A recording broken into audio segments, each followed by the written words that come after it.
Welcome everyone to the Home Growers Roundtable. I'm Justin Battles, founder of Battles Buds, and your moderator. This space is for growers, future growers, anyone passionate about home cultivation to connect, learn, and share real insights from everyone who's the guys here that are doing it at a high level.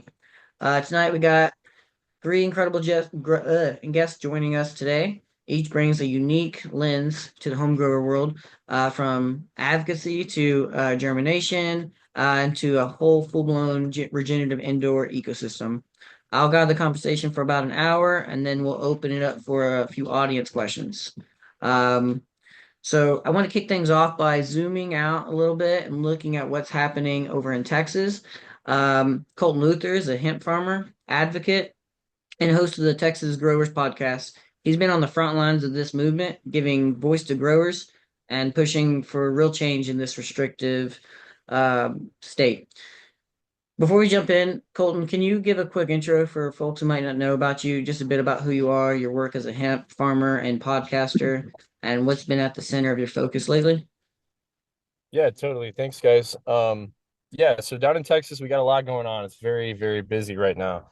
The market's hot, demand is high, higher than ever before. And then we're also simultaneously under attack from our government to try to ban some of our hemp products, specifically things that contain any form of THC at any level. The bills that have been proposed recently are just ban bills. So they offer no value other than banning a substance and criminalizing people. And so we spent this is last week was our second time going to testify against these bills in front of the Texas State House Reps and Senate, and the turnout was insane.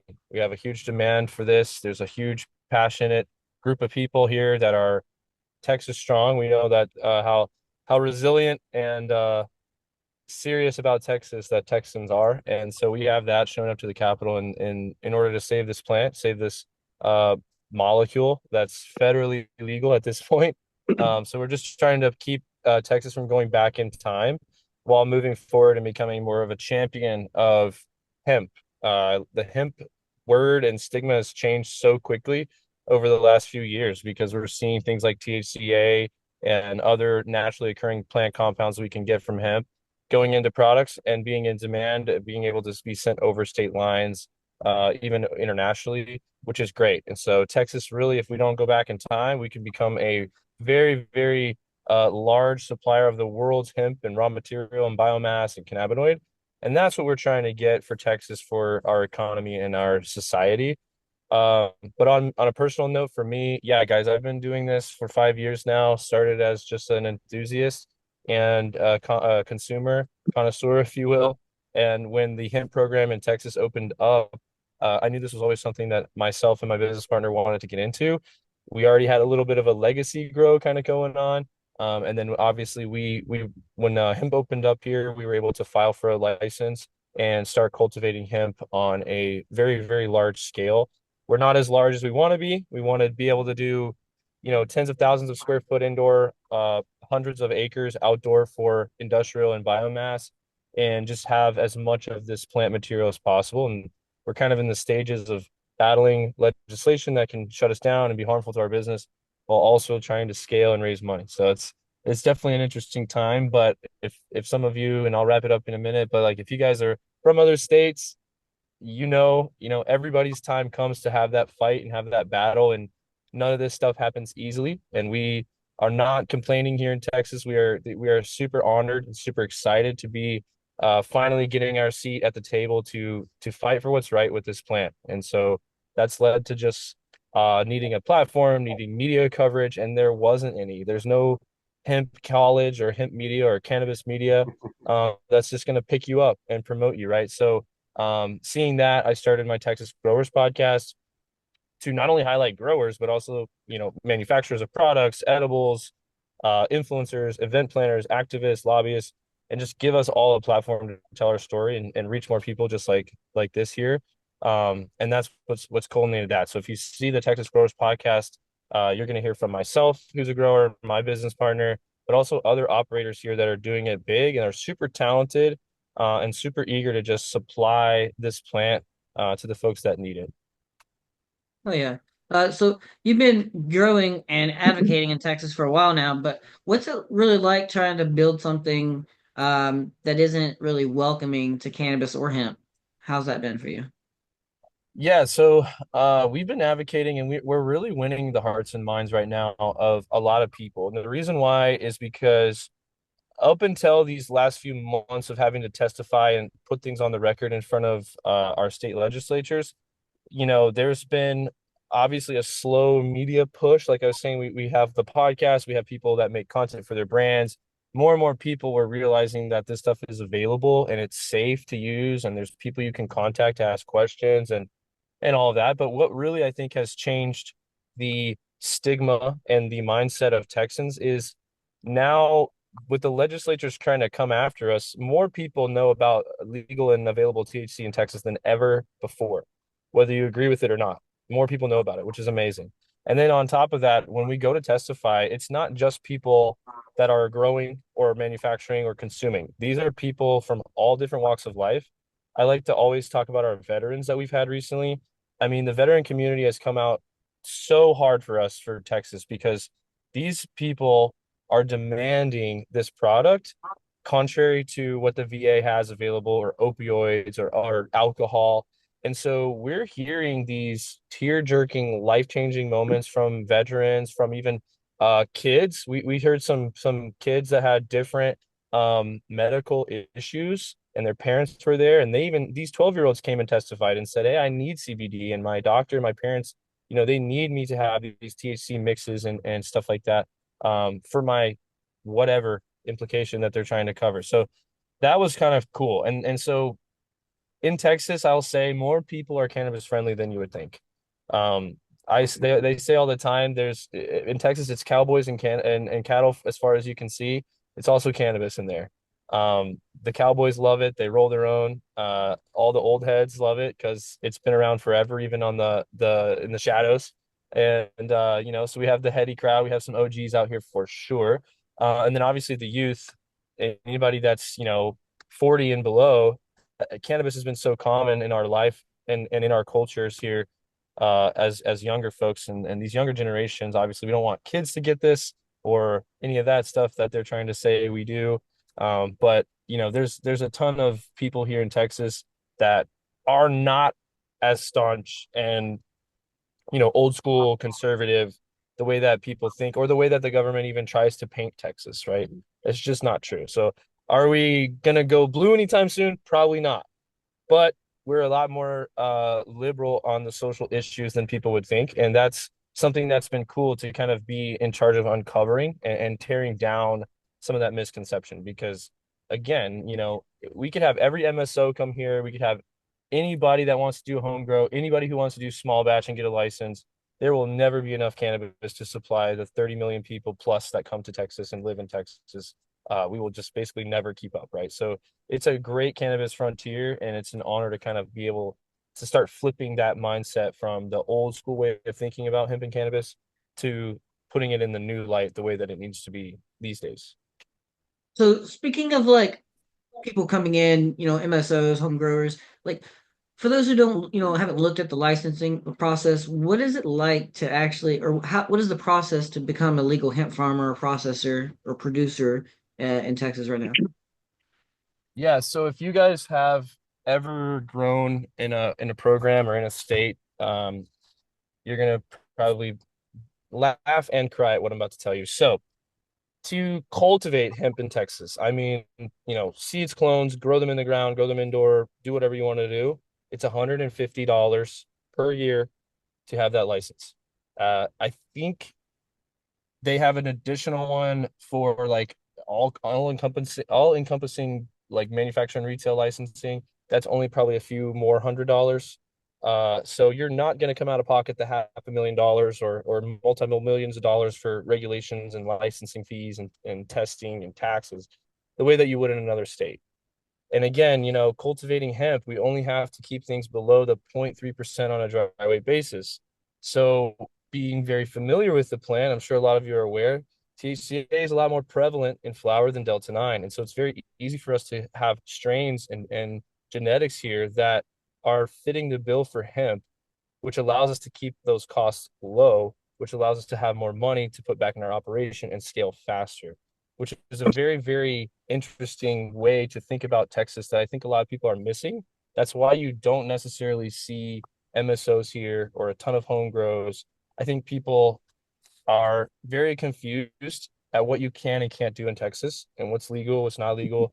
But again, we right now in Texas operate very, very, very similarly to the 2018 Farm Bill. They basically copy and pasted the federal stuff and put it in place for us here in 2019. And so that's what we're operating off of. Really, anybody for products, flour, whatever, the state, the government, the police, they're going off of that 0.3 delta 9 threshold. And so, obviously we're able to have gummies, flour, you name it. And you can essentially get a solid rec product or medicinal product from virtually any licensed retailer if you're over 21. And we just don't pay a giant green tax for that. They don't have regulation fees that are exorbitant. We don't, starve to death because we're trying to pay all of these fat taxes and fees. We can obviously pay taxes, so there's no 280E or anything that we have to deal with. It's honestly an amazing place. It's very low barrier to entry. That works both ways, right? So that obviously means there are people who can get in for a retail license or to grow that is a very low barrier to entry. That means you can virtually have almost anyone do it. That doesn't always mean that all the actors that license up are going to do it the right way or grow super high quality or care about you as a consumer. But we're also pushing for some regulation on this, and not regulation like we want to start paying taxes and fees, and start starving, but regulation in the sense of like right now in Texas, I could sell THC hemp products to anyone at any age. That's dangerous. I don't care what anyone believes. A 12, 13, 14-year-old that's just out in college or sorry, out in high school and out in society shouldn't be able to be walking into a retailer and just buying this stuff from a gas station or any of that. I think everybody pretty much agrees on that. It's just like alcohol, right? We shouldn't have kids just be able to walk in and not get ID'd. That's pretty common sense. As Mm. far as well as testing, people want to know what's in their products. They want to know where it's coming from. They want to know a good estimate of about how potent or strong this product's going to Right. be. So we're just trying to get some of those basic things in place. And I'll wrap this point up with the fact that I think Texas truly over the last 5 years has been one of the most underrated, but also unadulterated cannabis markets that the United States or the world has ever seen. As far as it's readily available to you over 21, there's a lot of good quality product. Obviously, there's crap product. You just got to decide and decipher which one you want to choose. But there's, like I said, no taxing, no regulation to death. None of the horror stories that we hear about from other markets. And so it's amazing to see how no city in Texas is on fire. The society as it stands is not crumbling to the ground, or whatever these other conservative warnings have been about cannabis and THC. We are all here operating, living, and a lot of people are better for it. And so that's been kind of cool to see, compared to other markets that it's not like that. It's hard. It's hard everywhere else. So I got about 5 more minutes for questions Yeah, for you before we move on to our other speaker. But I got like three more, and I'm hoping you can get through them as in next. let's do it. Let's do it. Sorry. All right. So let's talk about Senate Bill 3. Can you break it Yeah. down and explain it in plain terms? What does it mean for you and other farmers? Sure. Senate Bill 3, complete ban bill. So this is saying anything with THC, CBD, CBG, any alt cannabinoid that you've heard about, any of those products have to meet this threshold that is a basically 1 part per million, which is impossible. You can't get a plant out of the ground. You can't get a raw material, can't get an oil or any of that to meet these standards. It is an absolute blatant ban bill. I don't know if you guys are familiar with legislation, but typically bills are a good few pages, if not tens of hundreds of pages. This was like a 2-page thing. It was like, this is banned and everybody's a criminal. That's literally the two main points. There was another bill, HB 28, that we testified against as well. And that was the same exact language where everything's banned. They just said, except for beverages. And they tried to give beverages to the Alcohol Commission, TABC here, and basically say that they were equipped to regulate cannabinoid, which we shot that down as well. We testified heavily against that, because you don't want alcohol in charge of cannabis. So Now we're trying to push for a bill that's HB 4242, obviously a large number, very far down on the docket, but we're trying to push that one through because that one has all the regulation in it that we want with no other major changes to the industry. So it still leaves our medical program alone, but it also gives us hemp. And so we'll have basically a medical and rec market in that sense, with no change other than those age gates and regulations like that. Mhm. So, do you think what's happening in Texas could happen like elsewhere? Could other Yeah, states that are already legal, could they try to slide backwards and start banning again? Do you think you could see absolutely. it happening? Absolutely, and they have. And so what's funny is that the legislation in Texas is actually the same exact laws and verbiage of things and text that's in all these bills is actually the same across multiple states right now. So we see it in North Carolina, Tennessee, I think even Ohio. There's a lot of places where big medical marijuana, big alcohol, private prisons, and big pharma are all basically funding and donating to politicians and funding some of this legislation. And it's happening in a bunch of other states right now in their legislature. And these texts for these bills and the way that they're trying to ban things is exactly the same. It is a copy and paste. So it's very obvious that the bad actors that are against all of us, including home growers, are very active and they're very adamant about banning us.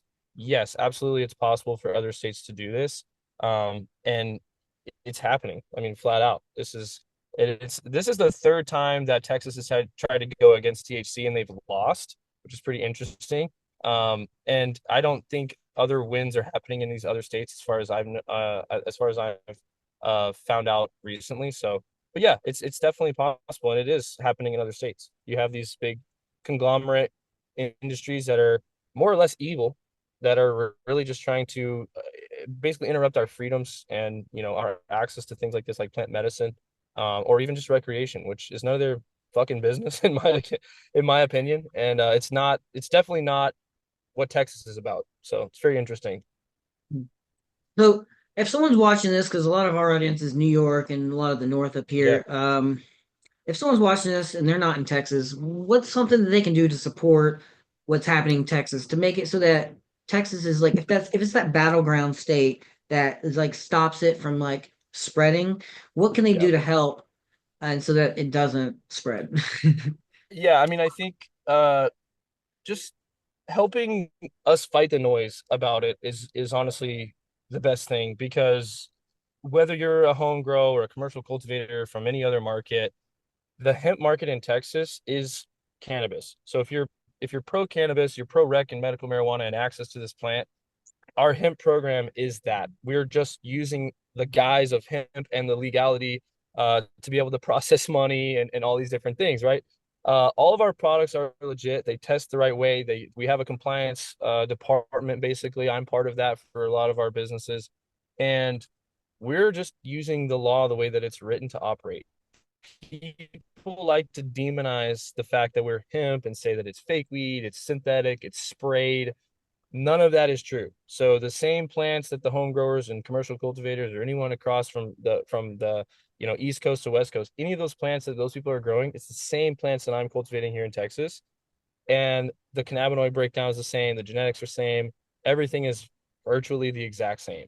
And so really the thing that I'm passionate about, especially spreading the word around to folks that are out of Texas and abroad, is that just the noise on the internet and the noise from the, you know, heady dudes that say they've been growing for 600 years or whatever they like to say, a lot of that is just not based in fact and truth. It's just opinion. And a lot of that's prevalent. I think the best way to help Texans is just to support us in these hemp efforts, because if, there's any federal legalization or any changes, we're going to rip that hemp word right off of it.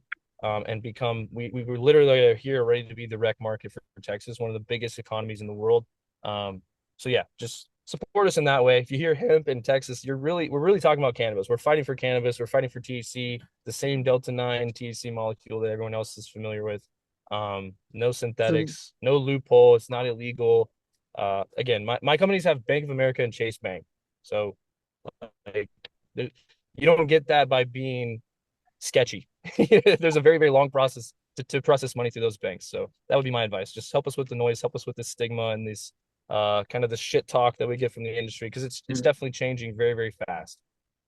And so, like the people who are, down there and they could actually, maybe they're residents. What are you telling them to do as just someone who's not you can't really testify? Yeah, Like, can they call their, senator? Are they sending letters? Is there a sign up form?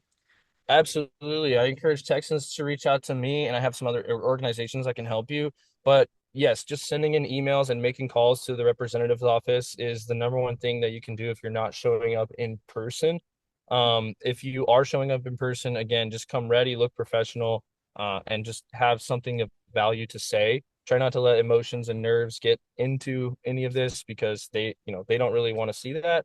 But yeah, you just got to start standing up for what you know is right here in Texas, and that's freedoms and access to something, or not. If you're an adult, you can pick and choose, make decisions as you feel.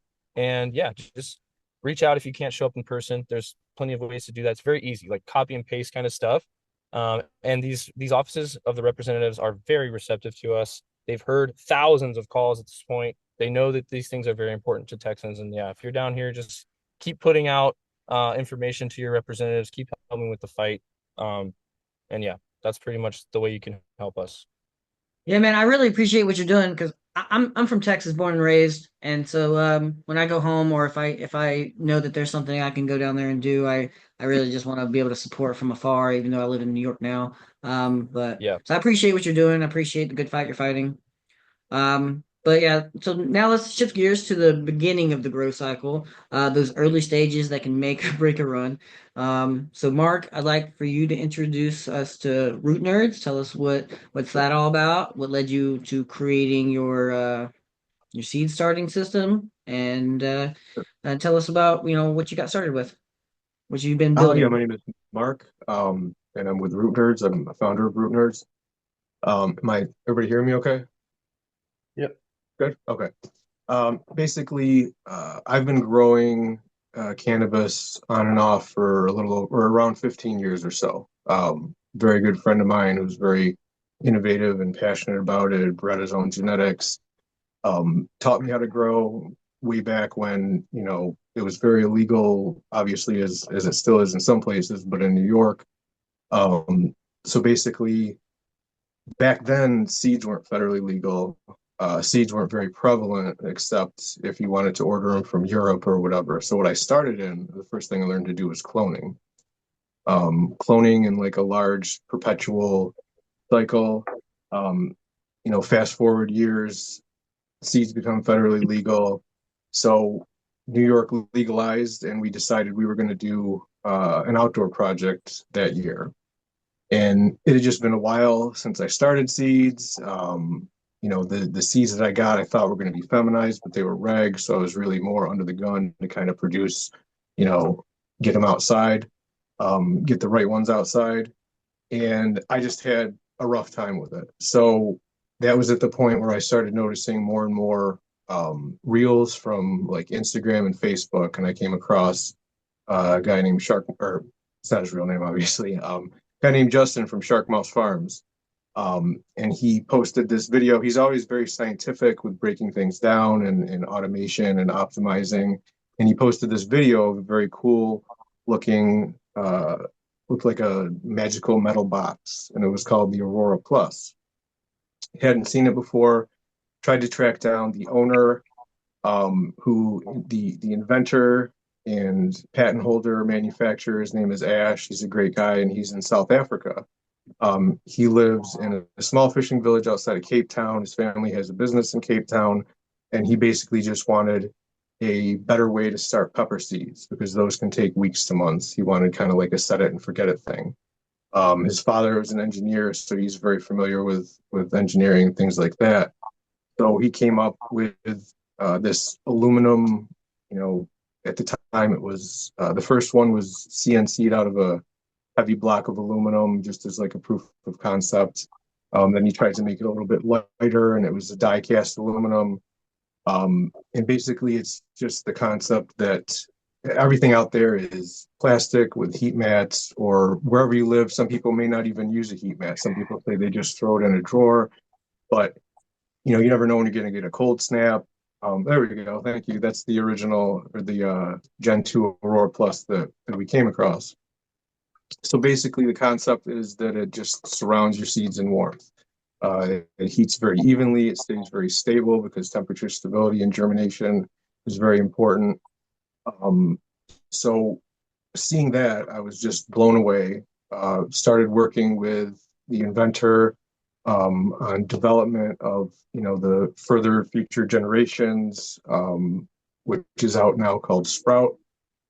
Just refining things and using different materials, better materials, higher thermal conductivity. Thank you, Chris.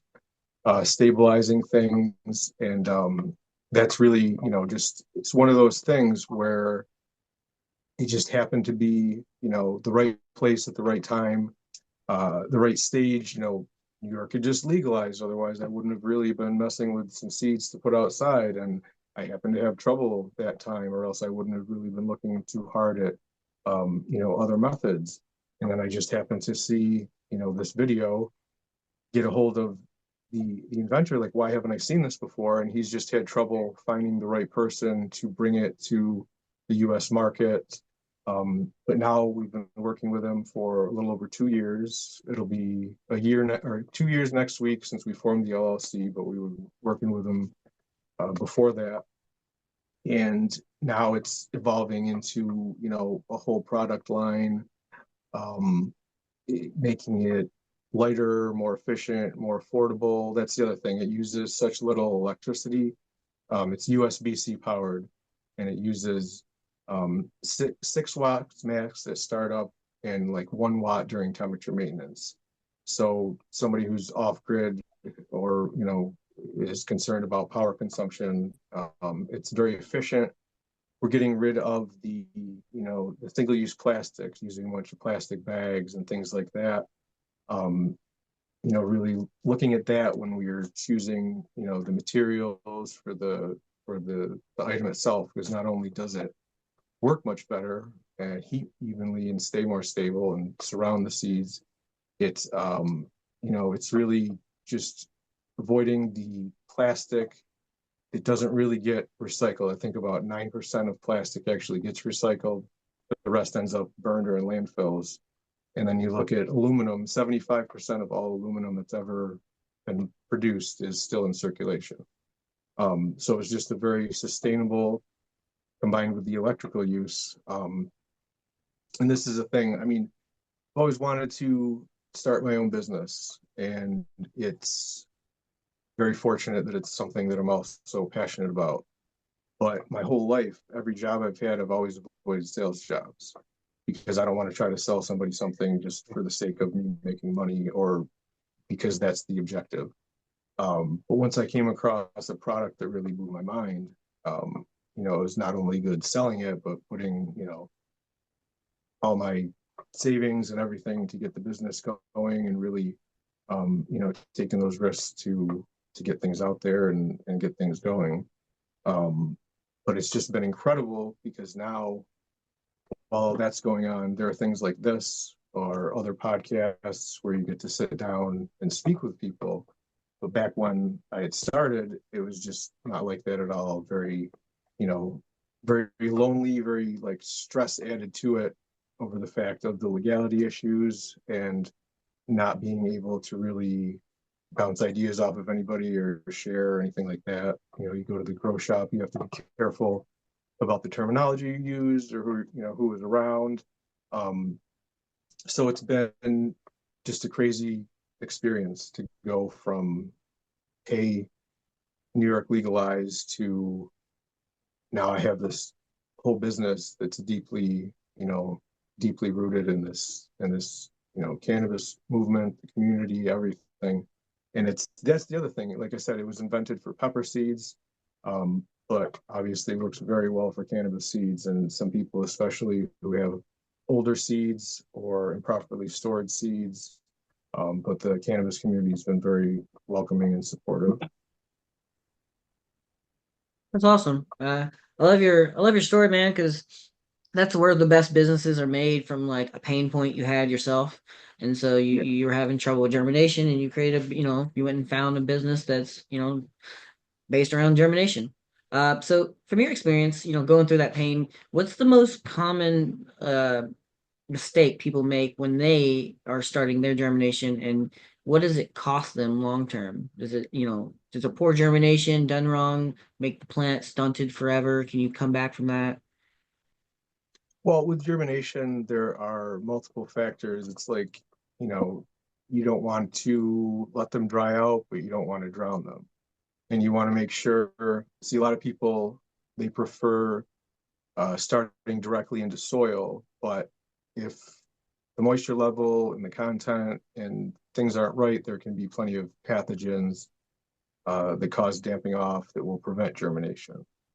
Um, Temperature stability and getting that right, I guess, humidity or saturation level is probably, the best thing to focus on. I know a lot of people that will just uh, plastic bag and throw it on a modem or throw it on their light ballast or something like that. But I mean, I live in central New York, and while it is spring, I just had to shovel a few inches of snow off of my deck last week. So there's always going to be, it's warming up, you think it's safe, there's going to be a cold snap. And when you're using things, you just have to be sure that it's a consistent temperature. It's not one of those things where, hey, as long as I keep it above 70 degrees, if your temperature is fluctuating, that's going to stress the process.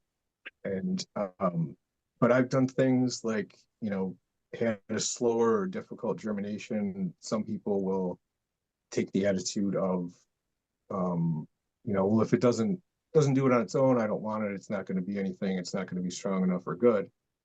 But really, there are multiple factors that go into whether or not something germinates well, and you can't really just judge something by that. You can't just throw it away instantly. You can definitely come back from some stunting, but there are times where you have to know when to let go, because if you leave sickly plants around too long, then they become vulnerable to pests and pathogens more easily, and then that can spread to the rest of your crop as well. That's good advice. So on the actual Aurora Plus and the Sprout, can you walk us through like how the system works and what makes it different from like the classic methods of like bag and a paper towel or just popping in a So cup? with paper towel and bag method, some people use a heat mat, and a heat mat is just basically plastic coated wires. There can be hot spots. It's only heating from the bottom. You're dependent on, whether or not you buy a thermostat for the heat mat, things like that. Or like I said, if there's a colder day out of nowhere, you're getting your seeds started in spring, and you've had some nice weather, and then it gets really cold overnight, and the room that you're germinating in, the temperature drops, and whatever you were using doesn't really keep up with that. But this is the newest. It's called Sprout, and if you can see from the side there, they're actually air channels for passive airflow. Um, and it's made out of aluminum, the top and everything, so that it warms to the set temperature. There's two temperature settings. You can change it from the bottom, and there's a light that'll indicate. So you plug it in, you choose your temperature, and it basically just warms to that temperature, the whole unit, and it surrounds your seeds in warmth, and it's leaving those air channels for passive airflow, so you can avoid stagnant air, and plenty of oxygen, and it even, obviously not a ton of light gets in there, but it gives it something to grow towards, something to reach towards, because some seeds they do well with a tiny little bit of light. But it's mostly about the evenness and stability of the temperature. I test all my units. Obviously, they get tested by the manufacturer, and then I test them when I get them before I send them out. And I have these little thermostats. They're called STC 1000s, and you can use them for a lot of things. But they have a temperature probe that goes right in the unit, So I just set them up and I have them running for a day or two, and I watch, and the temperature indicator, it may move a tenth of a degree and then go right back, and it just stays there like the whole time, which is mind blowing. To get any type of device to have that kind of consistency and stability. But I think that, like I said, along with the kind of surrounding and warmth and the air channels kind of combined to just really uh, enhance the germination process. The pepper seeds that usually take weeks to months can start popping roots in days. We've got reviews on our website, people 20, 25-year-old seeds. One guy just posted a review where he said he had seeds from 1974 that he germinated. I mean, that's obviously not going to be a guaranteed common thing, but the feedback that we've been getting from people. We have a milestones website or milestones page on our website with just dozens of different types of seeds, like vegetables and plants and different things that I haven't even heard of. And people are just blown away by the speed and the germination rate and just for me, for going from buying it myself initially, before I started really getting involved with the inventor and the development, was just kind of the peace of mind of just a safe spot that I knew wasn't going to fluctuate in temperature or get hot spots or have any kind of problems. And it depends on what you're going for. May want a better germination rate, or you may have really old seeds that you're hoping to bring back some of those genetics, or you may find some seeds that you just didn't store properly. They may not be that old. If you want to give them the best chance that they can get. We've had plenty of that feedback, as you would expect from some of the older people, as he was mentioning, the old school guys the kind of guys that claim, oh, I can drop a seed in the dirt, stomp and spit on it, and it'll germinate. Well, that's great. Then they may not need help with germination. They often qualify that by saying, I've had 100% germination rate with seeds that are viable. So basically claiming that, if it didn't happen, it's because it wasn't viable. It's nothing that anybody else could have done. But I think that kind of thing, we've seen it a lot in the industry as things have gotten more and more widespread, more communication between people, more products coming out.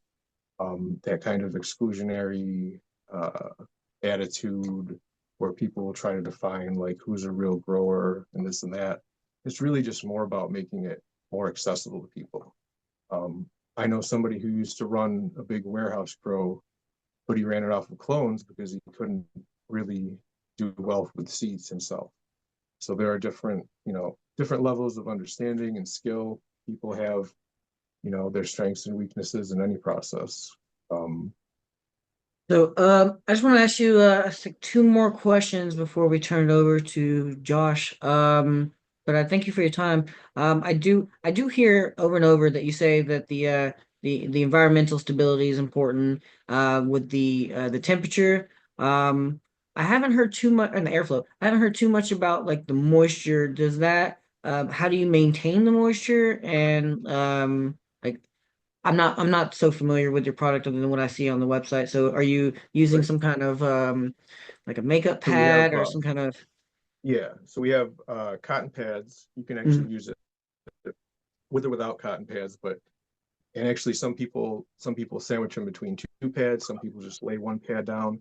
But we recommend two pads, and we basically found that nice saturation zone. So you put a pad in, you put your seeds on, you put 5 milliliters of water, you put the next pad on, put 5 more milliliters of water, and then you plug it Pretty in, exact. and you're basically just um, kind of like you would with the paper towel method. You just don't let them dry out, but don't drown them. And we give you that starting point.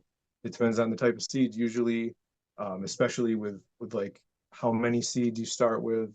Um, I've had people dump 20 seeds inside of it, or some people start with one or two. So if you dump a bunch of seeds in there, you're going to need to probably rehydrate more frequently and check it more frequently. But if you've only got a couple in there, it'll last easily, probably 36 to 48 hours. And that of course depends on the room it's in, the humidity and all that, but you're just basically not letting them dry out and just keeping that temperature stability, and keeping it kind of cocooned and surrounded. That's awesome.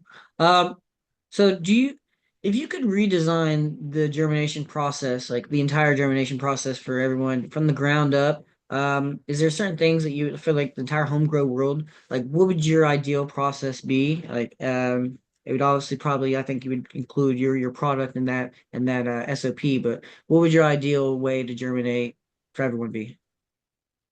Right. Well, I mean, in a perfect world, everybody could just drop a seed in the dirt and have it magically, come to life. But anything we can do to reduce variables for people. So, like you said, whether it's our product or there's nothing else like it out there, but say a product made of a material that keeps temperature even and stable, like aluminum does, and basically just making it easier for people of any background to start any type of seed that they wanted, removing those barriers to figuring it out. So people sometimes they will start it with in soil or paper towels or rock wool cubes. And when I look at different things, I try to worry about variables like soil. Okay, I have to worry about the content, the pH, the saturation level, the temperature of keeping that soil at the proper temperature, worry about damping off pathogens and things like that. But we're now seeing even more things like tissue culture, where that's a sterile germination environment. So that's where this process kind of comes in. There's no soil. We have in the past and will have in the near future an attachment where you can use root plugs to germinate as well. But yeah, it's really about just consistency and removing as many variables as possible, because there are so many throughout growing, throughout from start to finish, germination and growing, everything from humidity, temperature, light strength, pH, EC, just everything. So anything that's going to take out some guesswork, to simplify things and stabilize things is the process that I would always want to go with. That's awesome. I think that would work for a lot of people. Thank you, Mark. I appreciate your time. And but so last but not least, I want to bring in Josh from the Yellow Skunk Farms. So if you've seen his viral posts lately about his grow system, it's got turtles, other plants, that's a full-blown like fish, like snails, it's a full-blown ecosystem. And so Josh, this is the guy who, built it, he's the guy behind it. His build is innovative, super wild, and it's changing how people think about indoor growing. So Josh, first off, it's amazing what you built. Can you like walk us through the system from the ground up and where the idea originally came from? Sure, I can walk you through it. I can show you while I walk you through it if I can. That's be awesome. That's how we all consumed your content. I think that's what we know you for now. So give us the I'm walkabout. going to try and flip the camera around. There we go. All right. So this is basically a sandbox. So we'll get down on a level here where y'all can see that how the pond is lower. So this is the wall for the pond, and then this is the sandbox. So the whole thing is inside of a sandbox. So what I tried to do was recreate nature and what I saw here on my property. So here on my property, I live on a freshwater reservoir. And what feeds the reservoir, I mean, it's a huge reservoir, and it's freshwater. There's no boats allowed, there's no swimming allowed, no docks. And if you do put a boat on, it has to be man-powered or battery operated. So it's clean water that's being pumped out of this reservoir to the city, and that's their city drinking water. Well, where I live at is where there's actually an underground creek that comes in on my property and feeds this reservoir. It's just one little underground creek that feeds the reservoir. And down there is this sand, silt, and clay, basically. So what you're looking at is pea gravel and sand, silt, and clay that's along the edge. So right where the creek comes out of the ground, around that and where it's flowing is the sand and the silt and the clay. And if you stick a shovel down in there, you're going to get some organic matter, and then it's going to be more sand, and it's going to be like you're almost like on a beach. So this sand and silt is full of minerals, basically. It's basically mineral that's being deposited up out of the ground and pushed, through the water system, and it ends up into, can you hear me? Hello? Yeah, we can Oh, hear yeah, you. we got you. Okay. Just want to make sure you're still there. So that's the whole principle of how this works is in that sand and silt.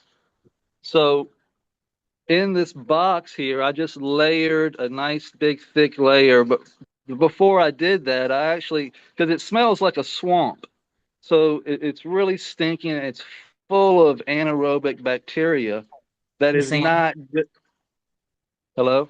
You still Yeah, there? you said the sand. The sand stinks.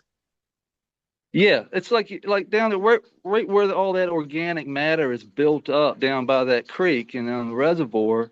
It's like a swamp. That's basically what it is. It's because it's not a lot of heavy flow, so to speak.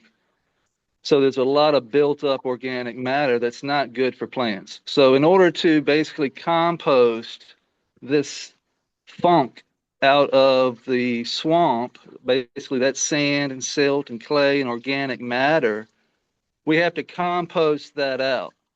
So I laid it across my driveway, and my driveway's asphalt. So I left it out in the driveway for 3 months and let the sun cook it out. And once I realized how the sun took the bad bacteria, the bad smell completely out, and I was left with pure sand, silt, and clay. And I'll show you. I actually have some right here. So this is a little bit of moisture in some sand and silt and clay. So this is just sand, silt, and clay and organic matter, but it's had a little bit of moisture added to it. But if I just touch it, it just boosh, just face apart, and it's like dust. Hmm. That's what this whole thing is built out of. A lot of it. So the whole how this feeds the soil was the biggest challenge I had. And what I found out is that it's the organic matter. So you can see this organic matter that used to be sand, silt, and clay, like what I just had in my hand. Looks like the light can there we go.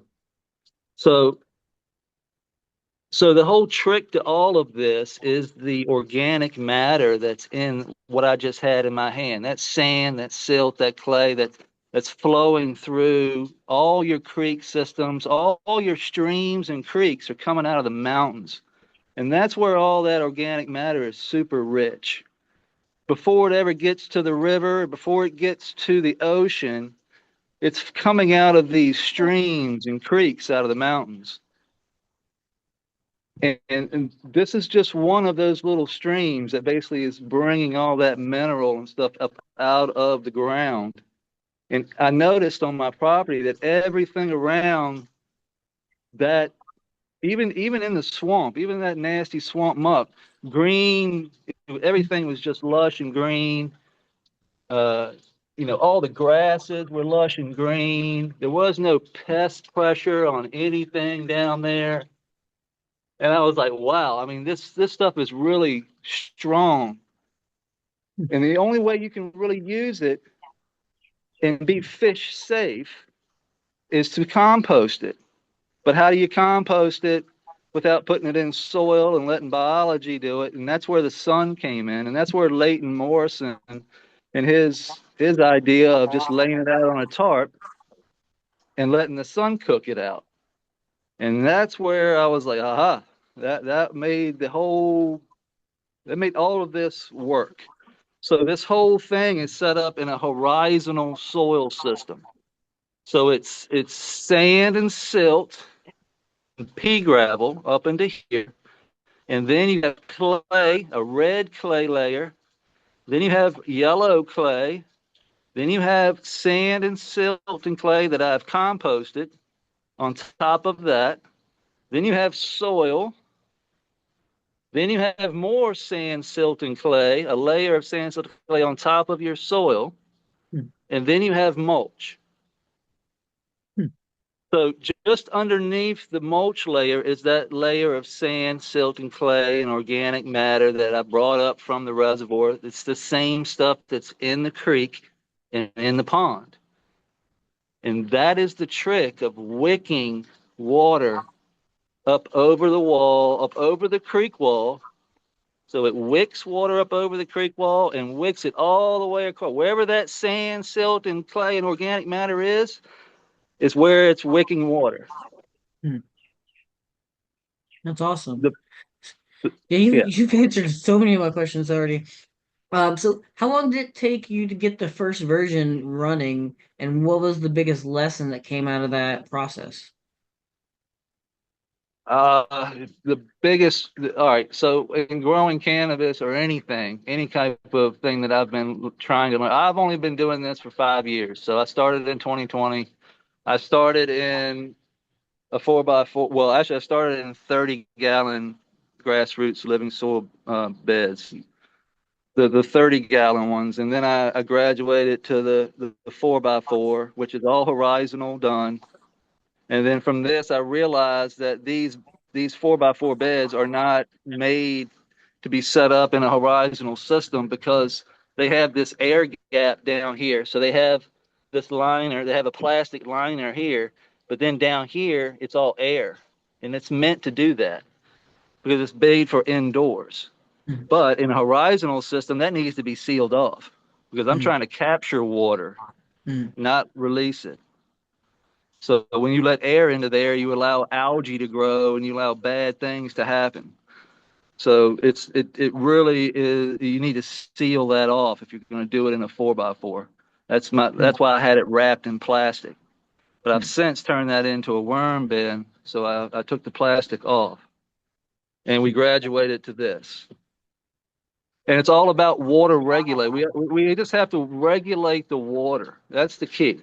The key is water regulation. And everybody who grows cannabis knows that water regulation is a pain in the ass. For me, it was. Like it's just really hard to get equal amounts of water to equally distribute across everything. All the soil needs equal, or if not, you get dry pocket. You'll have a dry pocket here, or you'll have a dry pocket over here. If you're not watering consistently all over these things, at the same rate and the same, and it's really difficult. So the way I solved that was to the organic matter in the sand and silt is what is regulating the amount of water, the amount of moisture that comes up over the rock wall. It's regulated. You can see I had to pull some of it off today because the millipedes are milling all up underneath the sand and up underneath the moss and milling all this sand and silt, and all that organic matter is falling down into the creek and wicking up way too much water. And here's the hole. So we have a hole here. And this is how I know when there's too much water. You can see water down there now. And that's because I don't have huge plants in here. So once I get those plants big enough, they will wick all that extra water right up out of there, and all that extra water will go away. But Hmm. this is how I keep the soil from going anaerobic, from wicking too much water. All the extra water ends up in all down in this corner of the grow box. So the grow box is set on an angle. You'll see it slant slightly down, all the way down until it gets to the pond. So the pond is way down here, and all the soil is way up here. So this prevents fish from flashing or either splashing water or whatever. And everything is set up higher than the pond. We pump water up, and then it slants slowly down back into the creek, back into the pond. So if someone wanted to like make this on like a smaller scale for like their home, where would you tell them they should start? I would start with nothing less than a 4x8. So I would at least do, I've been thinking a lot about that because I've had a lot of people ask, like, how can I do this on a smaller scale? And believe me, I've put a lot of thought into, I was originally going to do just a 4x8. So basically two 4x4s. I was going to, just buy the 4x8. You can buy them, as they come, I mean, pre-built from grassroots, but I would not get I would basically just use the bags as a frame work basically, and you would have to build the pond and the creek would basically have to be separate. The creek would only have to be running through your soil, but the Mm-hmm. pond would have to be separate. Mm-hmm. So just like this pond is, if you look at it back on the Instagram, you'll see that all this was separate. It's Mm-hmm. just the pond and the structure of the creek is all separate from the soil structures. Mm-hmm. So you'll see there are just pockets for soil to go into, and those pockets of soil will connect to the rock wall that's completely built out of rock, and it's all clay. It's red clay, yellow clay inside the creek, not in the soil, but in the creek. That's what stabilizes the creek to Mm-hmm. keep it at the level that I need it to be. If you just put the creek on top of soil shrinks, so it breaks down, not up. So Mm-hmm. soil never builds up, it builds down. So you'll notice this in your compost pile, it shrinks. So if you don't have a foundation for the creek, other than just soil and clay and sand and all that, this will just eventually sink and you'll end up with a big mess. Mm-hmm. So that's why if you were going to do it on a smaller scale, you would have to hand pick rocks at like a quarry or at like a Luck Stone. I went to Luck Stone, which is a place here that big companies get rocks, truck full of rocks. And all this stuff that you see here, I hand picked. So every single rock in here, I hand picked by hand out of a big, huge pile that I was walking around on, because I was looking for particular rocks that are flat. They're good rock. They're wall makers basically. So all these rocks are nice and flat, and they easily make a rock wall when you add, concrete. So once I add the masonry mix to the pond and the creek, you seal it with pond shield. So pond shield is just a two-part epoxy that gives this rock a shine. You can see that shine that it gives. That's just two-part epoxy. So are you trying to send any kind of message for like what you're able to accomplish, or was just purely something you wanted to do for yourself? And I guess the two part was when you did decide that you wanted to build something like this scale, how much did it actually cost by the end? Well, the purpose behind this, I'll tell you, I grew for, like I said, I started this whole mission in 2020. I'm a small business owner. So I've owned a small business here in the county for almost 20 years. So, this is kind of more of my retirement project. It's um it's more about natural farming. Like when COVID hit, I was like, can I grow food? Can I grow my medicine without having to go to any store? Like how can I grow medicine and food and be at a high quality? You know what I'm saying? Like it's still a high level and not have to go to a grocery store. Like be completely 100% independent, like from having to go anywhere. Just from what I gathered here on my property, is it possible to grow really, really good cannabis? In food, this whole concept can be used for food, anything you want to grow, this thing can do it. And the reason it can do it is because as long as we have lights, this outdoors, I wouldn't need the frame. I wouldn't need the sandbox. I could just sink this whole thing into the ground, like dig a hole and sink this whole thing in the ground, and it would be connected to the earth, and we would get even better results. But Mhm. since I wanted to try and do this indoors, it became a whole nother struggle because of water retention, or not water retention, like getting it where I needed it to be, and Management. then regulating it to a point where I could actually, where the plants could take it up just as fast as it was coming in. And even if it didn't, if it wasn't being taken up as fast as it was being taken in, it needed a place to go and be stored, which is why this here is here and why it's slanted. This whole thing slants, but on a slight slant down to this corner here. And this is where I can suck out if it ever got too much, which is at the beginning, like this is the part of your second question. At the beginning, it took me 7 times. I sucked all of this out 7 different times.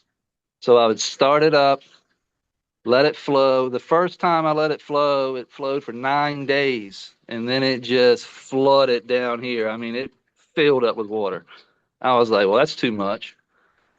And then I sucked it all out. I redid everything in Pond. I thought I had a leak, so I redid everything in Pond Shield. So there's like 7 coats of Pond Shield on everything. And then once I figured out that it was actually the organic matter that was trapped inside the sand, silt, and clay that I'd brought up from, see, I never removed any of the organic matter from the sand, silt, and clay. And Mhm. I'll show you, you really can't see it. You really can't see it, the organic matter, but that's what's holding this together. Mhm. That. So if I take this and put it in my wheelbarrow, and then I add pea gravel to that. Once I add pea gravel to that, it breaks it up. And then I can put it in my wheelbarrow and just hit it with a water hose. And I mined out basically like I was mining for gold, because all the organic matter floats up to the top. Because the organic matter is lighter than everything else in there. So all the sand and the silt sink down, and all the organic matter floats up. So you can just sit there and pan it and pan it and pan it. I did that for everything in here. Hmm. And how much So did it that, cost for everything? uh, I mean, I have there's one pump. The most that's going to cost you is this rubber lining here that goes into the bottom of the bed. It holds all that moisture. Mhm. That'll run you like $700, and then I have another about 700 in the rock. Uh, yeah, just in this it's going to cost you about $1,500 in what I have here. That's not Nice. including the mini split. That's not including the building and the The mini. That's not lights. including creating the environment and the light. Yeah, yeah, yeah. That's just this. Just in 10 months of my time and a lot of heartache.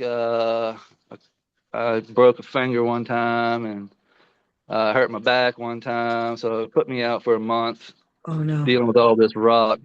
But yeah, it was quite the experience. The biggest trick to this, and anybody can do this, and the biggest hurdle anybody's ever going to have with something like this is what I kind of figured out. It's that organic matter that's trapped in that sand, silt, and clay.